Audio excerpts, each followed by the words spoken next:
ನಮೋ ತಸ್ಸ ಭಗವತೋ ಅರ್ಹತೋ ಸಮ್ಮಾ ಸಂಬುದ್ಧಸ್ಸ. ಬುದ್ಧ ಧಮ್ಮ ಸಂಘಕ್ಕೆ ವಂದಿಸುತ್ತಾ, ಪರಮ ಪೂಜ್ಯ ಬಾಬಾ ಸಾಹೇಬರ ಪಾದಗಳಿಗೆ ನಮಿಸುತ್ತಾ, ಇವತ್ತಿನ ಭಾನುವಾರದ ಧಮ್ಮ ಕಾರ್ಯಕ್ರಮಗಳಿಗೆ ಎಲ್ಲ ಉಪಾಸಕ ಬಂಧುಗಳನ್ನು ಸ್ವಾಗತವನ್ನು ಕೋರ್ತಾ ಈ ಧಮ್ಮ ಚರ್ಚೆಯನ್ನು ಸ್ಟಾರ್ಟ್ ಮಾಡೋಣ. ನಾವು ಲಾಸ್ಟ್ ಕ್ಲಾಸ್ನಲ್ಲಿ ಪರಾಭವ ಸುತ್ತದ ಬಗ್ಗೆ ಡಿಸ್ಕಸ್ ಮಾಡಿದ್ವಿ. ಇವತ್ತು ಅದರ ಮುಂದುವರೆದ ಭಾಗ ಅಂತ ಅಂದ್ಬಿಟ್ಟು ಅಂದ್ಕೋಬೋದು. ಭಗವಾನ್ ಬುದ್ಧರು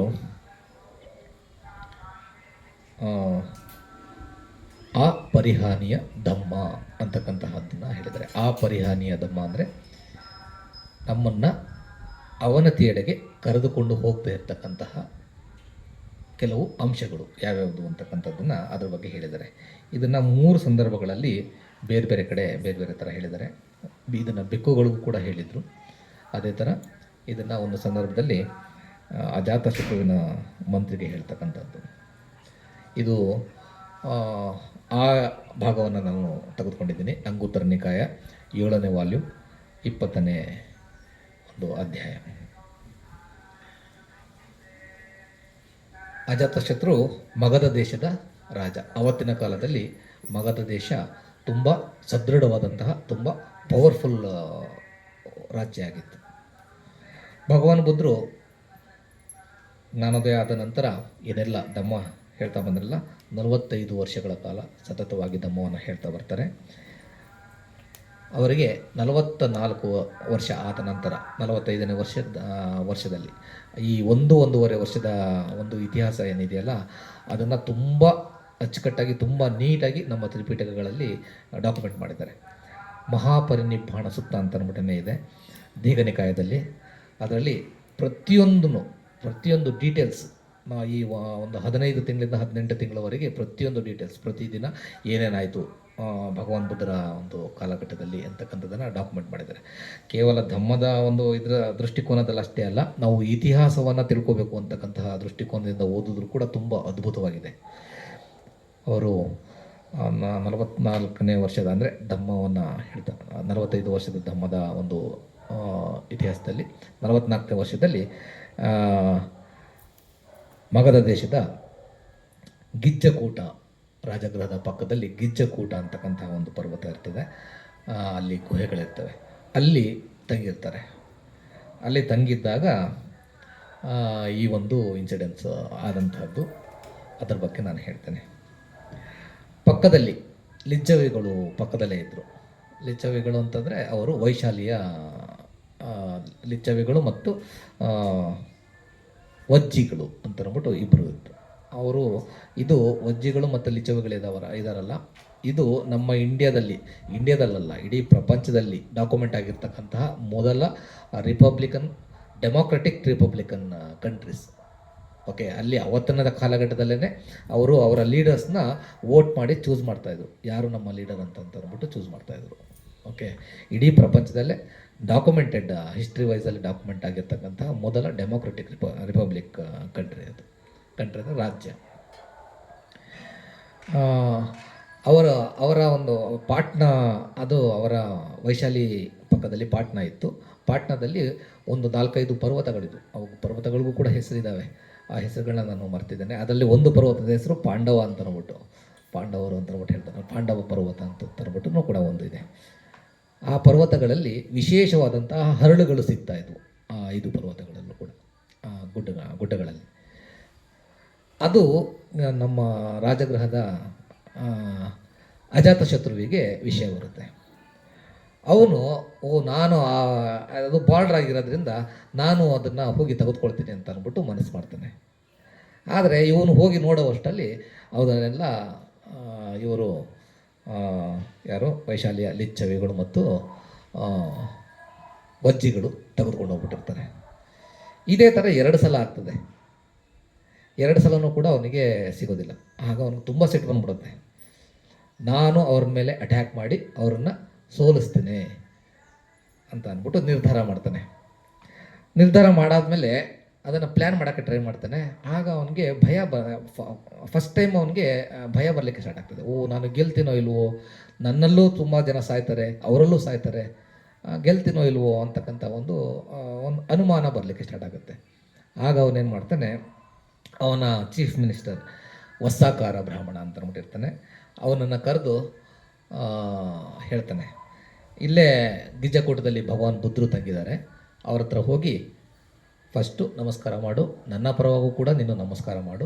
ಅದಾದ ಮೇಲೆ ಈ ರೀತಿ ಅವರ ಕುಶಲೋಪರಿಗಳನ್ನು ವಿಚಾರ ಮಾಡಿದ ನಂತರ ನಮ್ಮ ರಾಜ ಅಜಾತಶತ್ರು ವಜ್ಜಿಗಳ ಮೇಲೆ ಆಕ್ರಮಣ ಮಾಡಬೇಕು ಅಂತ ಇದ್ದಾರೆ, ಅದು ಗೆಲ್ತಾರ ಇಲ್ವಾ ಅಂತ ಅಂದ್ಬಿಟ್ಟು ಕೇಳ್ಕೊಬಾ ಅಂತಂದ್ಬಿಟ್ಟು ಹೇಳ್ತಾನೆ. ನೋಡಿ, ಭಗವಾನ್ ಬುದ್ಧರ ಹತ್ರ ಏನೆಲ್ಲ ವಿಚಾರಗಳನ್ನ ತೆಗೆದುಕೊಂಡು ಹೋಗ್ತಿದ್ರು. ಕೇವಲ ಇದೊಂದೇ ಅಲ್ಲ, ಧಮ್ಮ ಕಲಿಯತಕ್ಕಂಥದ್ದಷ್ಟೇ ಅಲ್ಲ, ಈ ಥರದ ವಿಚಾರಗಳನ್ನು ಕೂಡ ಕೇಳಲಿಕ್ಕೆ ಹೋಗ್ತಿದ್ರು. ಆಗ ವಸ್ಸಾಕಾರ ಬ್ರಾಹ್ಮಣ ಆಯಿತು ಪ್ರಭುಗಳೇ ಅಂತ ಬರ್ಬಿಟ್ಟು ಹೇಳಿ ಗಿಜ್ಜಕೂಟದ ಹತ್ರ ಹೋಗಿ ಭಗವಾನ್ ಬುದ್ಧರಿಗೆ ನಮಸ್ಕಾರ ಮಾಡ್ತಾನೆ. ಫಸ್ಟು 3 ಸಲ ಅವನ ಪರವಾಗಿ ನಮಸ್ಕಾರ ಮಾಡ್ತಾನೆ. ಅದಾದ ನಂತರ ಅಜಾತಶತ್ರುವಿನ ಪರವಾಗೂ ಕೂಡ ಅವರಿಗೆ ನಮಸ್ಕಾರ ಮಾಡಿ ಕುಶಲೋಪರಿಗಳನ್ನ ವಿಚಾರ ಮಾಡಿ ಒಂದು ಕಡೆ ಕುಳಿತುಕೊಳ್ತಾನೆ. ಒಂದು ಕಡೆ ಕುಳಿತುಕೊಂಡು ಭಗವಾನ್ ಬುದ್ಧರಿಗೆ ಕೇಳ್ತಾನೆ, ಈ ಥರ ನಮ್ಮ ಅಜಾತಶತ್ರು ಪ್ರಭುಗಳು ವಜ್ಜಿಗಳ ಮೇಲೆ ಆಕ್ರಮಣ ಮಾಡಿ ಅವರನ್ನು ಸೋಲಿಸಬೇಕು, ಅಂದರೆ ಅವರ ರಾಜ್ಯವನ್ನು ವಶಪಡಿಸ್ಕೋಬೇಕು ಅಂತ ಅಂದ್ಬಿಟ್ಟು ಮನಸ್ಸು ಮಾಡ್ತಾ ಇದ್ದಾರೆ, ಹೋಗ್ಬೋದಾ, ಅಂದರೆ ನಮ್ಮಲ್ಲಿ ಸಕ್ಸಸ್ ಸಿಗ್ಬೋದಾ ಅಂತ ಅಂದ್ಬಿಟ್ಟು ಕೇಳ್ತಾನೆ. ಆಗ ಭಗವಾನ್ ಬುದ್ಧರು ನಗ್ತಾರೆ. ಭಗವಾನ್ ಬುದ್ಧರು ಅದನ್ನೆಲ್ಲ ಹೇಳೋದಿಲ್ಲ ಅಲ್ವಾ, ನಕ್ಕು ಅವರ ಹಿಂದೆ ಆನಂದ ಬಂತೇಜಿಯವರು ಅವ್ರಿಗೆ ಗಾಳಿ ಬೀಸ್ತಾ ಇರ್ತಾರೆ, ಫ್ಯಾನ್. ಇದೆಲ್ಲ ಡೀಟೇಲ್ಸು ಡಾಕ್ಯುಮೆಂಟ್ ಆಗಿರುತ್ತೆ ನಮ್ಮ ತ್ರಿಪಿಟಕಗಳಲ್ಲಿ. ಇಷ್ಟೊಂದು ಸಣ್ಣ ಸಣ್ಣ ಡೀಟೇಲ್ಸನ್ನು ಕೂಡ ಮಹಾಪರಿನಿಬ್ಬಾಣ ಸೂತ್ರದಲ್ಲಿ ಕಂಪ್ಲೀಟ್ ಒಂದು 15 ತಿಂಗಳ ಚಿತ್ರಣ ತುಂಬ ಅದ್ಭುತವಾಗಿ ಡಾಕ್ಯುಮೆಂಟ್ ಆಗಿದೆ. ಅವರು ಆನಂದ ಬಂತೇಜಿ ಅವರು ಅವ್ರಿಗೆ ಫ್ಯಾನ್ ಬೀಸ್ತಾ ಇರ್ತಾರೆ. ಆನಂದ ಬಂತೇಜಿ ಇವರ ಕಸಿನ್ ಕೂಡ ಹೌದು. ಅವರು ಲಾಸ್ಟ್ 25 ವರ್ಷ ಇವರ ಪರ್ಸನಲ್ ಅಸಿಸ್ಟೆಂಟ್ ಆಗಿ ಸೇವೆ ಸಲ್ಲಿಸುತ್ತಾರೆ. ತುಂಬ ಶ್ರದ್ಧೆಯಿಂದ ಅವರು ಅದನ್ನು ಮಾಡ್ತಾ ಇರ್ತಾರೆ. ಯಾಕೆಂದರೆ ಭಗವಾನ್ ಬುದ್ಧರಿಗೆ ಅದೆಲ್ಲ ಮ್ಯಾಟ್ರ್ ಆಗಲ್ಲ, ನೀವು ಗಾಳಿ ಬಿಡದೇ ಇರಿ, ಅದೇನು ಮ್ಯಾಟ್ರ್ ಆಗೋದಿಲ್ಲ. ಆದರೂ ಕೂಡ ಅವರ ಶ್ರದ್ಧೆ ಅವರು ಮಾಡ್ತಾ ಇರ್ತಾರೆ. ಆಗ ಆನಂದ ಬಂತೇಜಿ ಅವ್ರನ್ನ ಸಂಬೋಧನೆ ಮಾಡ್ತಾರೆ. ಆನಂದ, ಈ ವಜ್ಜಿಗಳು ಯಾವಾಗಲೂ ಕೂಡ ಒಟ್ಟೊಟ್ಟಿಗೆ ಸೇರಿ ಮೀಟಿಂಗ್ ಮಾಡ್ತಾರಾ ಅಂತಂದ್ಬಿಟ್ಟು ಕೇಳ್ತಾರೆ. ಇದನ್ನು ಬರ್ಕೊಳ್ಳಿ, 7 ಪಾಯಿಂಟ್ಸ್ ಇದೆ.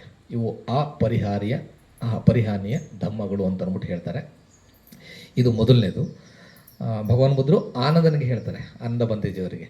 ಯಾಕೆಂದರೆ ಇವರು ನೇರವಾಗಿ ವಸ್ಸಾಕಾರ ಬ್ರಾಹ್ಮಣನಿಗೆ ನೀವು ಯುದ್ಧ ಮಾಡಿ ಬಿಡಿ ಅಂತ ಅಂದ್ಬಿಟ್ಟು ಹೇಳಲಿಕ್ಕಾಗೋದಿಲ್ಲ. ಸೊ ಅವರು ಕೇಳ್ತಾರೆ ಆನಂದ ಬಂತೇಜಿಯವರಿಗೆ, ವಜ್ಜಿಗಳು ಯಾವಾಗಲೂ ಕೂಡ ಒಟ್ಟಿಗೆ ಸೇರಿ ಮೀಟಿಂಗ್ ಮಾಡ್ತಾ ಇರ್ತಾರ ಅಂತ ಅಂದ್ಬಿಟ್ಟು ಕೇಳ್ತಾರೆ. ಆಗ ಆನಂದ ಬಂತೇಜಿಯವರು ಹೇಳ್ತಾರೆ, ನಾನು ಕೇಳಿರೋ ಪ್ರಕಾರ ವಜ್ಜಿಗಳು ಪ್ರತಿದಿನ ಮೀಟಿಂಗ್ ಸೇರ್ತಾರೆ ಬಂತೆಯವರೇ ಅಂತಂದ್ಬಿಟ್ಟು ಹೇಳ್ತಾರೆ. ಒಂದು ಸಲ ಅಲ್ಲ, 2-3 ಸಲ ಬೇರೆ ಬೇರೆ ಮೀಟಿಂಗ್ನಲ್ಲಿ ಬೇರೆ ಬೇರೆ ಸ್ಥಳಗಳಲ್ಲಿ ಸೇರ್ತಾ ಇರ್ತಾರೆ ಅಂತಂದ್ಬಿಟ್ಟು ಕೇಳ್ತಾರೆ. ಆವಾಗ ಭಗವಾನ್ ಬುದ್ಧರು ಹೇಳ್ತಾರೆ, ಎಲ್ಲಿಯವರೆಗೆ ಈ ರೀತಿ ಎಲ್ಲರೂ ಕೂಡ ಒಟ್ಟಾಗಿ ಸೇರಿಕೊಂಡು ಡಿಸ್ಕಷನ್ ಮಾಡ್ತಾರೋ, ಸಮಯಕ್ಕೆ ಸರಿಯಾಗಿ, ಅದರಲ್ಲೂ ಕೂಡ ಇದು ಎಷ್ಟು ಆಳವಾಗಿ ಇದೆ ಅಂತಂದರೆ, ಆ ರಾಜಕುಮಾರರೆಲ್ಲರೂ ಕೂಡ, ರಾಜಕುಮಾರಗಳು ಅವರು ಎಲ್ಲ ಮಿನಿಸ್ಟರ್ಸು ಸಮಯಕ್ಕೆ ಸರಿಯಾಗಿ ಈ ಸಮಯದಲ್ಲಿ ಮೀಟಿಂಗ್ ಇದೆ ಅಂತಂದರೆ ಎಕ್ಸಾಕ್ಟಾಗಿ ಆ ಟೈಮಿಗೆ ಬರ್ತಿದ್ರು. ಊಟ ಮಾಡ್ತಾರೆ, ಊಟ ಬಿಟ್ಟು ಏನೇ ಕೆಲಸ ಕಾರ್ಯಗಳಿದ್ರು ಕೂಡ ಎಲ್ಲವನ್ನು ಬಿಟ್ಟು ಆ ಸಮಯದಲ್ಲಿ ಬಂದು ಸೇರ್ತಾಯಿದ್ರು. ಓಕೆ, ಅಷ್ಟೊಂದು ಪಂಕ್ಚುವಲ್ ಆಗಿದ್ದರು.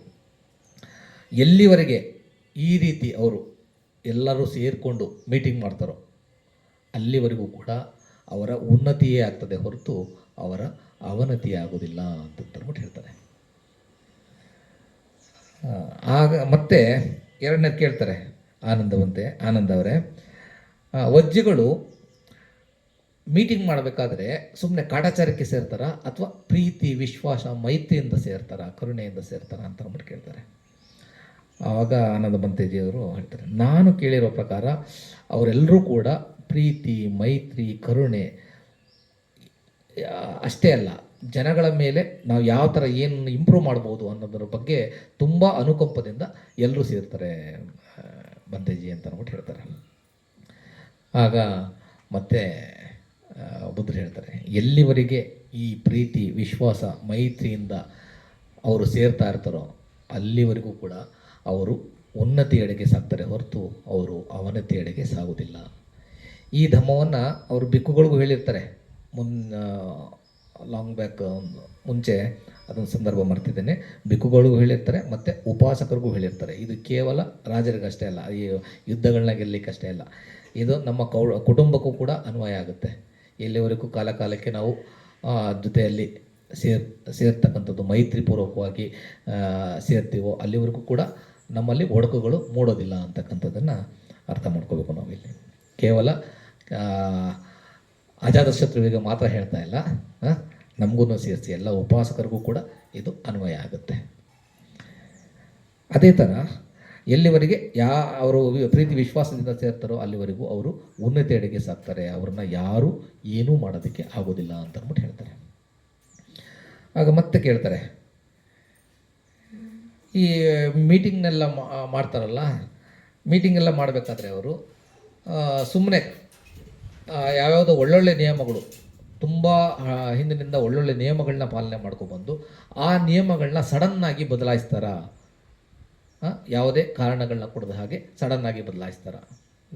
ಇವತ್ತಿನ ಕಾಲಘಟ್ಟಕ್ಕೂ ಅನ್ವಯಿಸುತ್ತೆ ಅದು. ಓಕೆ, ಅಂದರೆ ಈ ಟ್ಯಾಕ್ಸ್ನ ಸಡನ್ನಾಗಿ ಸುಮ್ಮನೆ ಇಲ್ಲದೆ ಇರ್ತಕ್ಕಂಥ ಟ್ಯಾಕ್ಸ್ನ ಸಡನ್ನಾಗಿ ಹಾಕ್ಬಿಡೋದು ಜನಗಳ ಮೇಲೆ, ಅಥವಾ ಜನಗಳ ಮೇಲೆ ಅಗತ್ಯ ಇಲ್ಲದೆ ಇರ್ತಕ್ಕಂತಹದ್ದು ಹೊರೆ ಹಾಕ್ತಕ್ಕಂತಹ ಕೆಲವೊಂದು ನಿಯಮಗಳನ್ನ ರೂಪಿಸಿ ಅವರಿಗೆ ತೊಂದರೆ ಕೊಡ್ತಕ್ಕಂತಹ ನಿಯಮಗಳನ್ನ ವಿಚಾರಗಳನ್ನ ಮಾಡದೆ ಇಂಪ್ಲಿಮೆಂಟ್ ಮಾಡ್ತಕ್ಕಂಥದ್ದನ್ನು ಮಾಡ್ತಾರ ಅಂತ ಅಂದ್ಬಿಟ್ಟು ಕೇಳ್ತಾರೆ.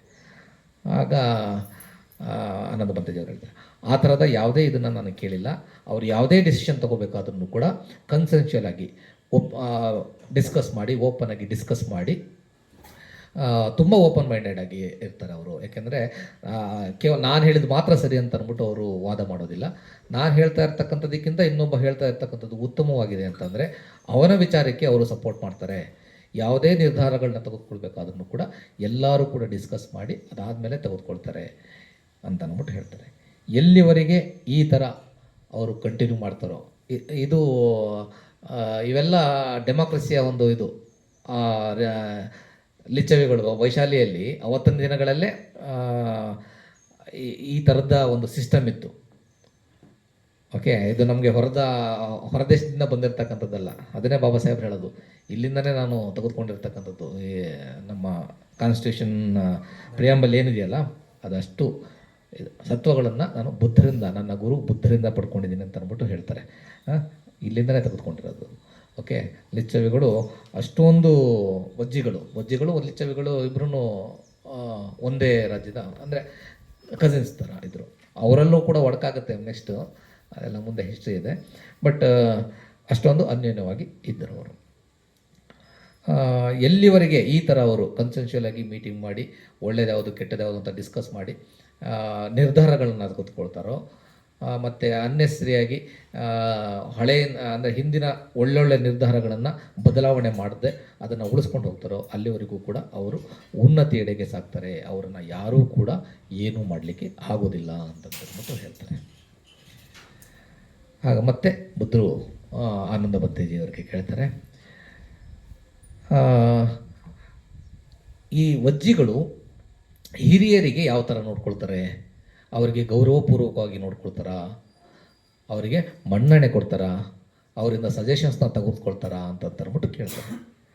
ಆಗ ಆನಂದ ಬಂತೇಜಿಯವರು, ನಾನು ಕೇಳಿರೋ ಪ್ರಕಾರ ವಜ್ಜಿಗಳು ಎಲ್ಲ ಹಿರಿಯರಿಗೆ ತುಂಬ ಗೌರವಪೂರ್ವಕವಾಗಿ ನೋಡ್ಕೊಳ್ತಾರೆ, ಅವ್ರನ್ನ ಆಧಾರದಿಂದ ಸನ್ಮಾನಿಸ್ತಾರೆ, ಅವರು ಹೇಳ್ತಕ್ಕಂತಹದ್ದನ್ನು ಶ್ರದ್ಧೆಯಿಂದ ಕೇಳಿ ಅದನ್ನು ಡಿಸ್ಕಸ್ ಮಾಡಿ ನಿರ್ಧಾರಗಳನ್ನು ತೆಗೆದುಕೊಳ್ತಾರೆ. ಇದು ನಮಗೂ ಕೂಡ ಅನ್ವಯ ಆಗುತ್ತೆ. ಹಿರಿಯರನ್ನ ನಾವು ಎಷ್ಟು ಗೌರವಿಸ್ತೀವೋ ಅಷ್ಟು ನಾವು ಉನ್ನತಿಯೆಡೆಗೆ ಹೋಗ್ತೀವಿ. ಅದೆಲ್ಲ ಆಗ ಬುದ್ಧರು ಹೇಳ್ತಾರೆ, ಎಲ್ಲಿವರೆಗೆ ಹಿರಿಯರಿಗೆ ಮನ್ನಣೆಯನ್ನು ಕೊಡ್ತಾರೋ, ಹಿರಿಯರಿಗೆ ಗೌರವಿಸ್ತಾರೋ ಅಲ್ಲಿವರೆಗೂ ಕೂಡ ಅವರ ಅವನತಿ ಆಗಲಿಕ್ಕೆ ಸಾಧ್ಯ ಇಲ್ಲ, ಅವರು ಉನ್ನತಿಯೆಡೆಗೆ ಸಾಗ್ತಾರೆ ಅಂತ ಅಂದ್ಬಿಟ್ಟು ಹೇಳ್ತಾರೆ. ಮತ್ತೆ ಭಗವಾನ್ ಬುದ್ಧರು ಕೇಳ್ತಾರೆ, ಆನಂದ, ವಜ್ಜಿಗಳು ಹೆಣ್ಣು ಮಕ್ಕಳಿಗೆ ಯಾವ ಥರ ನೋಡ್ಕೊಳ್ತಾರೆ, ಅವ್ರನ್ನ ಎತ್ತಕೊಂಡು ಹೋಗ್ತಕ್ಕಂಥದ್ದು ಅಂದರೆ ಕಿಡ್ನ್ಯಾಪ್ ಮಾಡ್ತಕ್ಕಂಥದ್ದು, ಅವ್ರನ್ನ ಅಸಭ್ಯವಾಗಿ ನೋಡ್ತಕ್ಕಂಥದ್ದು ಏನಾದ್ರೂ ಮಾಡ್ತಾರೆ ವಜ್ಜಿಗಳ ಇದರಲ್ಲಿ ಆ ಥರ ಆಗ್ತಾ ಇದೆಯಾ ಅಂತ ಅಂದ್ಬಿಟ್ಟು ಕೇಳ್ತಾರೆ. ಮತ್ತು ಅಲ್ಲಿ ಹೆಣ್ಣು ಮಕ್ಕಳಿಗೆ ಯಾವ ಥರ ರಕ್ಷಣೆ ಇದೆ, ಯಾವ ಥರ ಗೌರವ ಕೊಡ್ತಾರೆ ಅಂತ ಅಂದ್ಬಿಟ್ಟು ಕೇಳ್ತಾರೆ.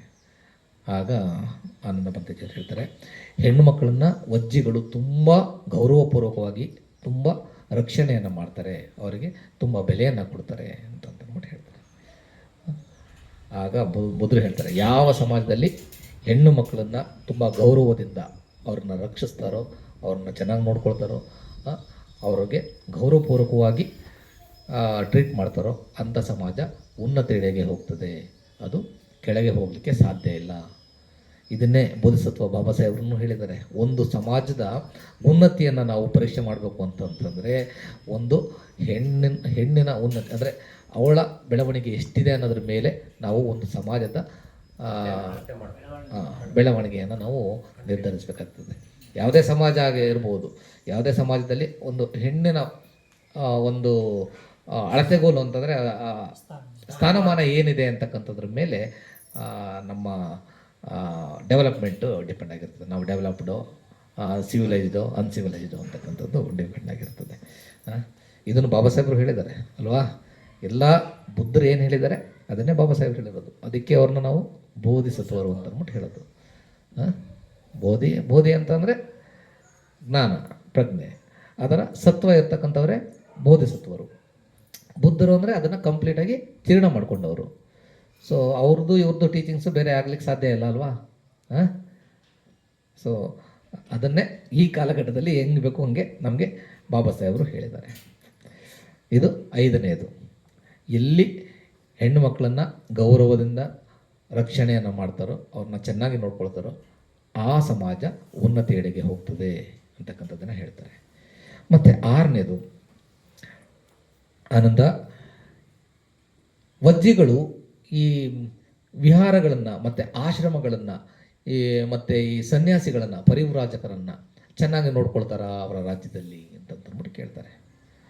ಆಗ ಆನಂದ ಪಂತೇಜಿಯವರು ಹೇಳ್ತಾರೆ, ಅವರು ವಿಹಾರಗಳನ್ನು ಮತ್ತು ಎಲ್ಲ ರೀತಿಯ ಆಶ್ರಮಗಳನ್ನು ಅಲ್ಲಿ ಇದು ಧರ್ಮಾತೀತವಾಗಿ ಅವರ ಕಾಲಘಟ್ಟದಲ್ಲಿ ಕೇವಲ ದಿಕ್ಕುಗಳಿಗೆ ಮಾತ್ರ ಅಲ್ಲ ಅವರು ಹೇಳ್ತಾ ಇರೋದು, ಎಲ್ಲ ಪರಿವ್ರಾಜಕರನ್ನು ಮನೆ ಬಿಟ್ಟು ಸನ್ಯಾಸಿಯಾಗಿ ಅವರು ಅಭ್ಯಾಸದಲ್ಲಿ ಸತ್ಯದ ಅನ್ವೇಷಣೆಯಲ್ಲಿ ತೊಡಗಿರ್ತಕ್ಕಂತಹ ಎಲ್ಲರನ್ನೂ ಕೂಡ ಚೆನ್ನಾಗಿ ನೋಡ್ಕೊಳ್ತಾರ ಅಂತ ಅಂದ್ಬಿಟ್ಟು ಕೇಳ್ತಾರೆ. ಆಗ ಆನಂದ ಪಂತೇಜಿಯವರು ಇವರನ್ನೆಲ್ಲರನ್ನೂ ಕೂಡ ವಿಹಾರಗಳನ್ನು, ಆಶ್ರಮಗಳನ್ನು ಎಲ್ಲರನ್ನೂ ಕೂಡ ಚೆನ್ನಾಗಿ ನೋಡ್ಕೊಳ್ತಾರೆ ವಜ್ಜಿಗಳು, ಅವರಿಗೆ ಗೌರವಯುತವಾಗಿ ನೋಡ್ಕೊಳ್ತಾರೆ, ಅವರ ಆಹಾರ, ಬಟ್ಟೆ, ವಿಹಾರಗಳನ್ನೆಲ್ಲ ಚೆನ್ನಾಗಿ ನೋಡ್ಕೊಳ್ತಾರೆ ಅಂತ ಅಂದ್ಬಿಟ್ಟು ಹೇಳ್ತಾರೆ.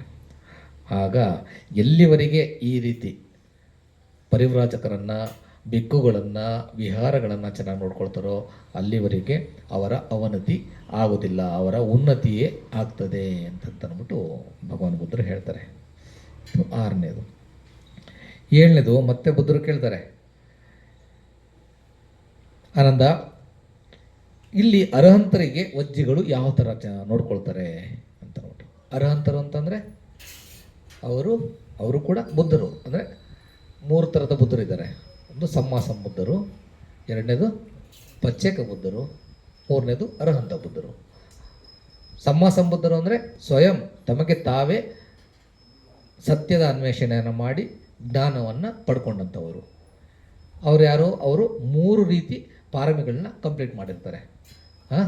ಪಾರಮಿಗಳು, ಉಪಪಾರಮಿ ಮತ್ತು ಪರಮತ್ತ ಪಾರಮಿ ಅಂತ ಅಂದ್ಬಿಟ್ಟು 3 ಸ್ಟೇಜಸ್ ಬರ್ತದೆ. ಅದನ್ನು ಕಂಪ್ಲೀಟ್ ಮಾಡಿರ್ತಾರೆ. 3 ಸುತ್ತಲ್ಲಿ ಪಾರಮಿಗಳನ್ನ ಕಂಪ್ಲೀಟ್ ಮಾಡಿ ಅವರಿಗೆ ಅವರೇ ಗುರುವಾಗಿ ಸಮ್ಮಾಸಂಬುದ್ಧರಾಗ್ತಾರೆ. ಅಂದರೆ ಸ್ವಯಂ ಜ್ಞಾನವನ್ನು ಪಡ್ಕೊಳ್ತಾರೆ. ಅದೇ ಥರ ಪಚ್ಚೇಕ ಬುದ್ಧರು ಅವರು 2 ಸುತ್ತು ಪಾರಮಿಗಳನ್ನ ಕಂಪ್ಲೀಟ್ ಮಾಡಿರ್ತಾರೆ. ಅವರು ಕೂಡ ಅವರೇ ಜ್ಞಾನವನ್ನು ಪಡ್ಕೊಳ್ತಾರೆ. ಆದರೆ ಅವರು ಬೋಧನೆಯನ್ನು ಮಾಡಲಿಕ್ಕೆ ಶಕ್ತರಾಗಿರೋದಿಲ್ಲ. ಬೋಧನೆಯನ್ನು ಮಾಡ್ತಾರೆ, ಶೀಲಗಳ ಬಗ್ಗೆ ಹೇಳ್ಬೋದು, ಸ್ವಲ್ಪ ಧಮ್ಮದ ಬಗ್ಗೆ ಅಲ್ಪ ಸ್ವಲ್ಪ ಹೇಳ್ಬೋದು. ಬಟ್ ಆಳವಾಗಿ ಎಲ್ಲರಿಗೂ ಕೂಡ ಅವರ ಮನಸ್ಸನ್ನು ಅರಿತು ಅವರಿಗೆ ಈ ಥರ ಧಮ್ಮ ಹೇಳಿದ್ರೆ ಇವರಿಗೆ ಒಳ್ಳೆಯದಾಗುತ್ತೆ ಅಂತಕ್ಕಂಥದ್ದನ್ನು ಕಂಪ್ಲೀಟ್ ಜ್ಞಾನ ಅವರಿಗೆ ಇರೋದಿಲ್ಲ. ಓಕೆ, ಅವರು ಪಚ್ಚೇಕ ಬುದ್ಧರು. ಮತ್ತು ಅರ್ಹಂತ ಬುದ್ಧರು ಅಂದರೆ ಇವರಿಗೆ ಬುದ್ಧರ ಧಮ್ಮ ಸಿಕ್ಕಿದ್ರೆ ಮಾತ್ರ ಅವರು ಅರ್ಹಂತರಾಗಲಿಕ್ಕೆ ಸಾಧ್ಯ. ಓಕೆ, ಇವರು ಪಾರಮ್ಯಗಳನ್ನ ಪೂರೈಸಿರ್ತಾರೆ. ಆದರೆ ಇವರಿಗೆ ಧಮ್ಮ ಸಿಕ್ಕಿದ್ರೆ ಮಾತ್ರ, ಈಗಲೂ ಕೂಡ ಅರ್ಹಂತರಿದ್ದಾರೆ ಅಂತ ಹೇಳ್ತಾರೆ ಥೈಲ್ಯಾಂಡಲ್ಲಿ. ಇವರಿಗೆಲ್ಲ ಬುದ್ಧರ ಧಮ್ಮ ಸಿಗ್ತಾ ಇದೆ. ಆ ಧಮ್ಮದ ಬೇಸಿಸ್ ಮೇಲೆ ಮಾತ್ರ ಇವರು ಅರ್ಹಂತರಾಗಲಿಕ್ಕೆ ಸಾಧ್ಯ. ಬುದ್ಧರ ಕಾಲಘಟ್ಟದಲ್ಲೂ ಕೂಡ ಒಂದೊಂದು ಲೈನ್ನ ಗಾಥೆಗಳನ್ನ ಕೇಳಿ ಎಷ್ಟೊಂದು ಜನ ಅರ್ಹಂತರಾಗ್ತಾಯಿದ್ರು. ಅವರಿಗೆ ಬುದ್ಧರ ಧಮ್ಮ ಸಿಕ್ಕಿದ್ರೆ ಮಾತ್ರ ಅರ್ಹಂತರಾಗ್ತಾರಲ್ಲ, ಅವರು ಅರ್ಹಂತರು ಅಂತಾರೆ. ಅವರು ಕಂಪ್ಲೀಟ್, ಅವರು ಕೂಡ ಬುದ್ಧರಾಗಿದ್ದಾರೆ, ಜ್ಞಾನವನ್ನು ಪಡ್ಕೊಂಡಿದ್ದಾರೆ. ಅಂಥವರಿಗೆ ಚೆನ್ನಾಗಿ ನೋಡ್ಕೊಳ್ತಾರೆ ಅಂತಂದರೆ ನಾವು ಜ್ಞಾನಕ್ಕೆ ಗೌರವ ಕೊಡ್ತಕ್ಕಂತಹ ಒಂದು ಇದನ್ನು ಬೆಳೆಸ್ಕೊಂಡಿದ್ದಾರಾ ಅಂತ ಅಂದ್ಬಿಟ್ಟು ಕೇಳ್ತಾರೆ. ಯಾವ ಸಮಾಜ ನಾಲೆಡ್ಜ್ಗೆ ಗೌರವ ಕೊಡುತ್ತಾ ಆ ಸಮಾಜ ಖಂಡಿತವಾಗಲೂ ಉನ್ನತಿಯೆಡೆಗೆ ಹೋಗ್ತಕ್ಕಂಥದ್ದು. ಆಗ ಆನಂದ ಬಂತೇಜಿಯವರು ಹೇಳಿದ್ರು, ಹೌದು, ಅರ್ಹಂತರನ್ನು ತುಂಬ ಚೆನ್ನಾಗಿ ನೋಡ್ಕೊಳ್ತಾರೆ ಬಂತೇಜಿಯವರೇ ಅಂತ ಅಂದ್ಬಿಟ್ಟು ಹೇಳ್ತಾರೆ. ಯಾವ ಸಮಾಜದಲ್ಲಿ ನಾವು ಜ್ಞಾನಿಗಳನ್ನ ಸ್ವಾಗತ ಮಾಡ್ತೀವೋ, ಅವರಿಗೆ ಮನ್ನಣೆಯನ್ನು ನೀಡ್ತೀವೋ, ಆ ಸಮಾಜ ಯಾವತ್ತಿದ್ರೂ ಉನ್ನತಿಯೆಡೆಗೆ ಹೋಗಬೇಕು. ಯಾವ ಸಮಾಜ ಅಜ್ಞಾನಿಗಳಿಗೆ ಮನ್ನಣೆ ನೀಡುತ್ತೋ, ಅಜ್ಞಾನಿಗಳನ್ನೇ ತಲೆ ಮೇಲೆ ಕೂರಿಸ್ಕೊಂಡು ಮೆರೆಸುತ್ತೋ, ಅದು ಅವನತಿಯೆಡೆಗೆ ಹೋಗುತ್ತೆ ಅಲ್ವಾ? ಹಾಗಾಗಿ ಈ ಥರ 7 ರೀತಿ ಆ ಪರಿಹಾನಿಯ ಧಮ್ಮಗಳನ್ನು ಭಗವಾನ್ ಬುದ್ಧರು ಆನಂದ ಬಂತೇಜಿಯವರಿಗೆ ಹೇಳ್ತಾರೆ. ಆಗ ಅಲ್ಲಿ ವಸಾಕಾರ ಬ್ರಾಹ್ಮಣ ಕೂತಿದ್ನಲ್ಲ, ಬೇರೆ ಏನೂ ಹೇಳೋದಿಲ್ಲ. ಈ ಥರ 7 ಧಮ್ಮಗಳನ್ನು ಅವರು ಫಾಲೋ ಮಾಡ್ತಾಯಿದ್ರೆ, ಈ 7 ಆ ಪರಿಹಾನಿಯ ಧಮ್ಮಗಳನ್ನು ನಾನು ಒಮ್ಮೆ ವಜ್ಜಿಗಳಿಗೆ ಸುಮಾರು ವರ್ಷಗಳ ಹಿಂದೆ ಬೋಧನೆ ಮಾಡಿದ್ದೆ ಅಂತ ಅಂದ್ಬಿಟ್ಟು ಹೇಳ್ತಾರೆ. ಅಷ್ಟೇ ಹೇಳಿಬಿಟ್ಬಿಡ್ತಾರೆ ಅವರು. ಹಾಗಾಗಿ ಅದನ್ನು ಪಾಲನೆ ಮಾಡ್ತಾ ಇರೋದ್ರಿಂದ ಅವ್ರನ್ನ ಯಾರೂ ಕೂಡ ಹಾನಿ ಮಾಡಲಿಕ್ಕೆ ಸಾಧ್ಯ ಇಲ್ಲ, ಅವರು ಉನ್ನತಿಯೆಡೆಗೆ ಬೆಳೀತಾರೆ ಅಂತಂದ್ಬಿಟ್ಟು ಹೇಳ್ತಾರೆ.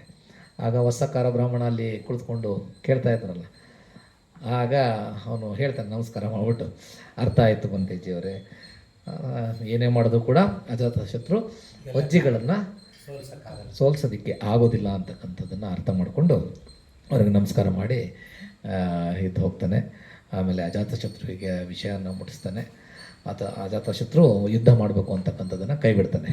ಆ ಟೈಮಲ್ಲಿ ಕೈ ಬಿಡ್ತಾನೆ. ಬಟ್ ಅದಾದ ಒಂದು 3-4 ವರ್ಷ ಆದಮೇಲೆ, ಮಹಾಪರಿನಿರ್ವಾಣ ಆದಮೇಲೆ, ನಮ್ಮ ಭಗವಾನ್ ಬುದ್ಧರ ಮಹಾಪರಿನಿರ್ವಾಣ ಆದಮೇಲೆ 3-4 ವರ್ಷ ಆದಮೇಲೆ ಅವ್ರನ್ನ ಅಟ್ಯಾಕ್ ಮಾಡ್ತಾನೆ. ಹೆಂಗೆ ಮಾಡ್ತಾನೆ?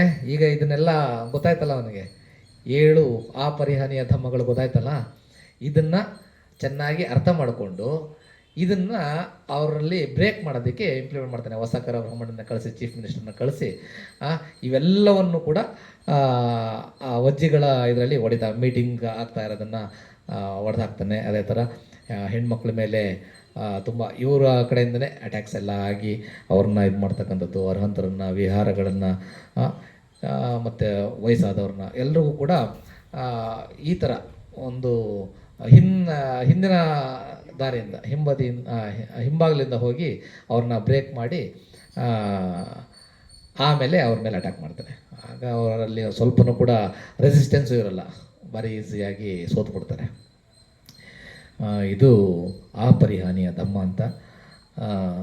ನಮ್ಮ ನಮ್ಮ ಕುಟುಂಬದ ಒಂದು ಜೀವನಕ್ಕೂ ಕೂಡ ಇದು ಅನ್ವಯ ಆಗುತ್ತೆ. ಅದೇ ರೀತಿ ರಾಜರಿಗಿರ್ಬೋದು ಅಥವಾ ಭಿಕ್ಕುಗಳಿಗಿರ್ಬೋದು. ಭಿಕ್ಕುಗಳಿಗೆ ಇದನ್ನು ಇದನ್ನು ಸ್ವಲ್ಪ ಚೇಂಜಸ್ ಬರ್ತದೆ. ಭಿಕ್ಕುಗಳು ಕೂಡ ಹೇಳಿದ್ದಾರೆ ಆ ಪರಿಹಾನಿಯ ಧಮ್ಮವನ್ನು. 1-2-3 ಚೇಂಜಸ್ ಬರುತ್ತೆ ಅಷ್ಟರಲ್ಲಿ ಅದರಲ್ಲಿ. ಓಕೆ, ಇಷ್ಟನ್ನು ಹೇಳ್ತಾ ಇವತ್ತಿನ ಧಮ್ಮದ ಚರ್ಚೆಯನ್ನು ಧಮ್ಮ ಪ್ರವಚನವನ್ನು ನಾನು ಮುಕ್ತಾಯ ಮಾಡ್ತೇನೆ. ಏನಾದರೂ ಧಮ್ಮದ ಬಗ್ಗೆ ಅನುಮಾನಗಳಿದ್ದರೆ ಕೇಳ್ಬೋದು.